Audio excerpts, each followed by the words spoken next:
जी अस्सलाम वालेकुम स्टूडेंट्स। इस वक्त हम जिस वीडियो की रिकॉर्डिंग कर रहे हैं, ये वीडियो का ताल्लुक जो है वो आपके सेल्स टैक्स एक्ट के सेक्शन 28 और 47 के साथ है। आप सब बच्चे जानते हैं कि इससे फर्स्ट वाली जो वीडियो थी उसके अंदर हमने सेल्स टैक्स को डिफाइन किया था, लेकिन आम बच्चे के जहन में एक आसान सी बात अक्सर आती है सेल्स टैक्स के मुतालिक कि जैसे फ़र्ज़ कर लीजिए कि आप एक आइसक्रीम खरीदते हैं और वो आइसक्रीम का जो एक हाफ लीटर पैक है या लीटर पैक है वो लेते हैं आप 234 रुपीज़ में। तो इसके अंदर सेल्स टैक्स कहाँ पे है? तो देखिए, कभी गौर किया होगा आपने कि लिखा होता है ये है कंज्यूमर प्राइस, यानी वो प्राइस है जिसको आपने पे किया। लेकिन इससे ऊपर की डिटेल में जाएंगे तो आपको पता चलेगा कि आइसक्रीम एक्चुअली 200 रुपये की है, यानी 200 रुपये एक्चुअली जा रहा है मैन्युफैक्चरर और सेलर दोनों को मिला के, और ये इसकी जो है ये रिटेल प्राइस है, इसकी रिटेल प्राइस है। अब रिटेल प्राइस के अंदर गवर्नमेंट ने या अथॉरिटी ने 34 रुपीज़ यानी 17% सेल्स टैक्स लगाया हुआ है, तो ये 34 रुपीज़ बनता है जो इसके अंदर ऐड हुआ है। तो ये आ गया इसका सेल्स टैक्स। तो सेल्स टैक्स वो अमाउंट है जो जा रही है किसको? गवर्निंग बॉडी को। किस पॉइंट पे? पॉइंट ऑफ सेल पे, जहां पे हम इसकी खरीदारी कर रहे हैं। तो लिहाजा आइसक्रीम एक्चुअली रिटेल प्राइस उसकी 200 रुपये थी, उसके अंदर सेल्स टैक्स ऐड हुआ 34 रुपीज़, और कंज्यूमर को जो प्राइस देनी पड़ी वो 234 रुपीज़ है। तो हम इसको कहेंगे ये है हमारा sales tax, retail price and consumer price. अब चलते हैं, हम बात करते हैं जिसके लिए हमने बेसिकली ये वीडियो शुरू की थी, और वो सबसे पहली बात ये कि हमें सेक्शन 28 एक्सप्लेन करना है, जिसके अंदर हम बात करेंगे रिटेलर पे कि रिटेलर से क्या मुराद है। देखिए, यहाँ पे रिटेलर से मुराद इन अ सेंस दैट कि ऐसा हो सकता है कि कोई मैन्युफैक्चरर कंबाइनिंग एक्टिविटी कर रहा हो और एट ए टाइम वो मैन्युफैक्चरिंग भी कर रहा हो और रिटेल भी कर रहा हो। तो इसका मतलब ये हो गया कि retailer means a person supplying goods to general public. ठीक है जी। तो आप ये कह सकते हैं कि मैं मीन्स वो बंदा जो कि सप्लाई कर रहा है गुड्स टू मैंगो पीपल, आम लोग, फॉर कंजम्पशन, किसके लिए? इस्तेमाल के लिए। ये पर्सन कंबाइन भी कर सकता है, combining the business of, business को कंबाइन कर सकता है। जैसे कि हमारे यहाँ मशहूर कंपनी है, जूते बनाने वाले हैं, हम इन्हें कहते हैं ये मैन्युफैक्चरर है, और मैन्युफैक्चरर में हम नाम रख लेते हैं इनका, यहाँ आप जानते होंगे बाटा। तो बाटा शूज बनाता है। ठीक है, तो आप ये देखते हैं कि बाटा शूज बना रहा है, तो बाटा शूज बनाता है खुद भी, और खुद अपने ही तई स्टोर्स भी खोल रखे हैं, जिनको हम कह सकते हैं कि यहाँ तो इसके अपने जाती स्टोर्स हैं जहाँ पे जूते बेच रहा है, या इसने इनको फ्रेंचाइज अरेंजमेंट के तहत बनाया हुआ है। तो ये मैन्युफैक्चरर भी है और शूज का स्टोर भी इसके अपने पास है। तो एट ए टाइम वो रिटेलर भी है और एट ए टाइम वो जो है वो मैन्युफैक्चरर भी है। उसके अलावा अक्सर ऐसा होता है कि जो छोटे शहर होते हैं वहां पर वो पूरी फ्रेंचाइज नहीं देता, और वहां पर स्टॉकिस्ट जो है उसका माल रख लेते हैं, तो स्टॉकिस्ट को भी देता है। ठीक है, जो स्टॉकिस्ट आगे भी कई स्टोर्स हैं जिनको फिर वो सप्लाई दे देते हैं छोटे छोटे स्टोर्स को। ठीक है जी, तो ऐसा भी हो जाता है। और तो हम ये कह सकते हैं कि मैन्युफैक्चरर जो है ऐसा भी करता है कि वो मैन्युफैक्चरिंग भी कर रहा है और उसके साथ साथ वो रिटेल भी कर रहा है।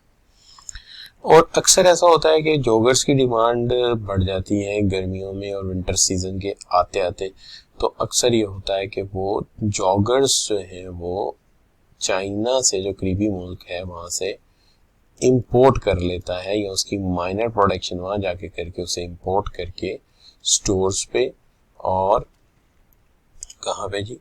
स्टोर्स पे, और उसके अलावा जो है उसके अपने स्टोर्स पे, और उसके अलावा जो है वो स्टॉकिस्ट को प्रोवाइड करता है।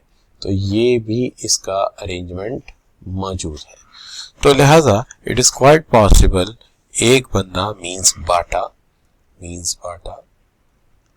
बाटा सप्लाइंग गुड्स, गुड्स की बजाय शूज लिख सकते हैं, तो Bata supplying shoes to general public for consumption इस्तेमाल के लिए पर्सन कंबाइनिंग, यानी Bata is combining business of, कि वो जॉगर्स इंपोर्ट करता है और रिटेल कर देता है, फिर जूते की मैन्युफैक्चरिंग भी करता है और उसकी अपनी दुकानें भी हैं जहाँ पे वो बेचता है, and notify the advertise wholesale prices and retail prices separately. तो शेल का मतलब है ये इसकी जिम्मेदारी है। तो पहली बात तो क्लियर हो गई कि बाटा सप्लाई कर रहा है जूते फॉर द जनरल पब्लिक इस्तेमाल के लिए, और वो कंबाइन करता है कि कभी कभी जॉगर्स इंपोर्ट करके रिटेलिंग पे पहुंचा देता है और कभी मैन्युफैक्चर करके भी पहुंचा देता है।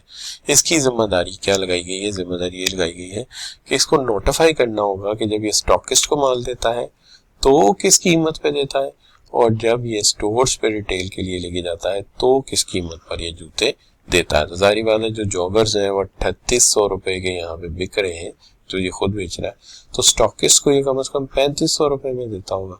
तो इसको चाहिए कि दोनों कीमतें हमें इन्फॉर्म करे एज अथॉरिटी।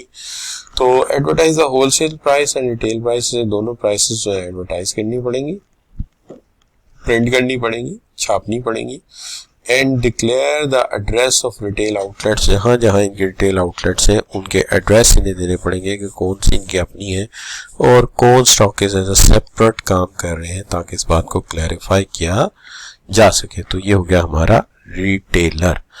ठीक है जी, अब आ जाते हैं हम किस तरफ जी?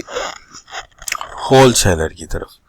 तो देखिए होलसेलर भी जो है वो मुख्तलिफ तरह से काम कर सकते हैं, डिफरेंट अरेंजमेंट हो सकती हैं। जैसे मैं इसके अंदर मिसाल ले लेता हूँ कि पीछे एक सुपीरियर सप्लाई करने वाला बैठा हुआ है और आगे हमारा राइस का कारोबार है, तो हम राइस के होलसेलर हैं। एक बहुत बड़ा गोदाम हमने बना लिया और हम बन गए इसके wholesaler. So we are the wholesaler of the rice. अब हम होलसेलर के तौर पे जो है क्या कर सकते हैं, हम ये माल जो है ये रिटेलर को दे सकते हैं। ठीक है जी, तो रिटेलर का मतलब एक स्टोर वाले को देते हैं और वो स्टोर वाला जो है आगे कस्टमर को बेच देता है।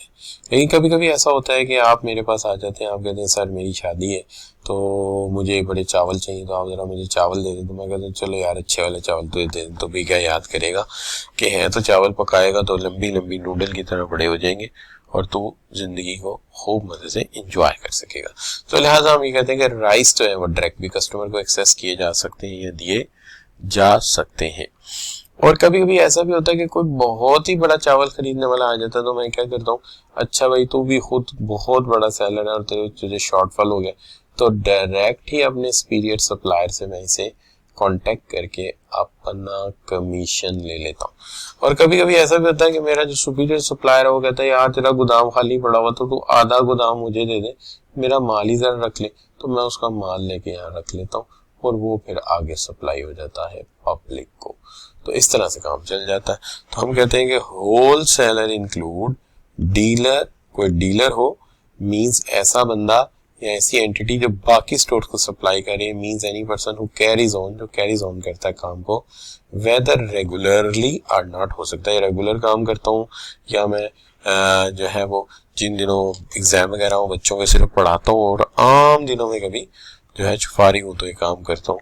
तो लिहाजा होलसेलर इंक्लूड करता है वो डीलर जो कि कैरीज ऑन करता है with regularly or not the business, whether regularly or not, regular भी हो सकता है नहीं भी हो सकता, द बिजनेस कारोबार ऑफ बाइंग एंड सेलिंग, खरीदारी और बेचना, by wholesaler or supplying goods, के हम गुड्स को सप्लाई करते हैं, यहाँ स्पेस नहीं है, एंड डायरेक्टली और इनडायरेक्टली, तो मैं डायरेक्टली भी सप्लाई कर देता हूँ कस्टमर को और रिटेलर के थ्रू भी कर देता हूँ। तो इसका मतलब ये हो गया कि I can supply the goods, I can supply the goods, मैं गुड्स सप्लाई कर सकता हूँ खुद भी और डायरेक्टली भी और इनडायरेक्टली भी। तो यहाँ से पढ़ते हैं दोबारा, buying the supplying goods by a wholesaler, wholesaler supply कर रहा है गुड्स डायरेक्ट भी, तो ये हो गया डायरेक्ट और ये हो गया इनडायरेक्ट। तो इनडायरेक्ट भी by wholesale for the cash or deferred payment, तो मैं जो माल देता हूँ इनको, जैसे आप मेरे पास आए तो मैंने आपको उधार पे दे दिया, तो मैं उधार पे भी दे सकता हूँ यानी डेफर्ड पेमेंट भी कर सकता हूँ और कैश पे भी कर सकता हूँ।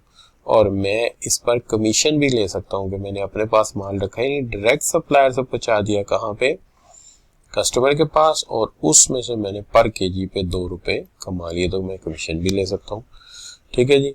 अदर वैल्यूएबल कंसिडरेशन भी हो सकती है कि मैं चावलों को बोरी से लाकर मैंने उसके छोटे पैकेट बनाए, उसके ऊपर एक ब्रांड नेम छापा और उसको जाकर रख दिया सवेरा स्टोर में, या रख दिया कहाँ पे, रहीम स्टोर पे।